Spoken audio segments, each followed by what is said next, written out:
চন্দ্রমাস হিসাবে রজব মাস চলতেছে। রজব এটা আরবি মাস।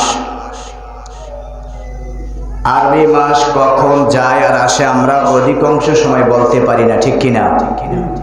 আমরা জানিও না যে আরবি মাস কবে যায় কবে আসে। আমাদের সম্পর্ক এখন ইংরেজি মাসের সাথে হয়ে গেছে। কিন্তু মুসলমানদের যত আমল, যত কাজ সব আরবি মাসের সাথে সম্পর্ক।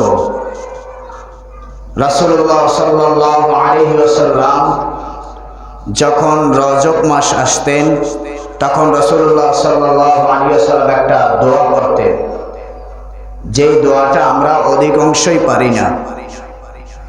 যখন রজব মাস আসত তখন রাসূলুল্লাহ সাল্লাল্লাহু আলাইহি ওয়াসাল্লাম পড়তেন, আল্লাহুম্মা বারিক লানা ফি রজব ওয়া শাবান ওয়া বাল্লিগনা রমাদান। এই দোয়াটা রাসূলুল্লাহ সাল্লাল্লাহু আলাইহি ওয়াসাল্লাম পড়তেন। তো আমরা একবার করি, আল্লাহুম্মা বারিক লানা ফি রজব ওয়া শাবান ওয়া বাল্লিগনা রমাদান।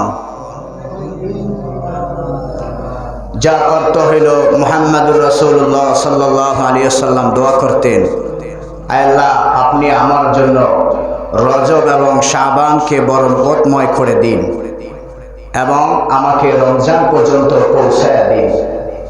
অর্থাৎ রাসূল দোয়া করতেন, আল্লাহ আপনি আমার হায়াতের ভিতরে বরকত দেন, আপনি আমার রিজিকের ভিতরে বরকত দেন, আমি যেন রজব এবং শাবান মাসটা এমনভাবে কামাই করতে পারি যেন রমজান মাসটা আমি পুরাপুরি আমল করতে পারি।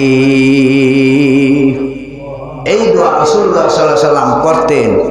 এই জন্য আমরা সবসময় এখন থেকে এই দোয়াটা পড়ব, মুখস্থ করে নিব, আল্লাহুম্মা বারিক লানা ফি রজব ওয়া শাবান ওয়া বাল্লিগনা রমাদান।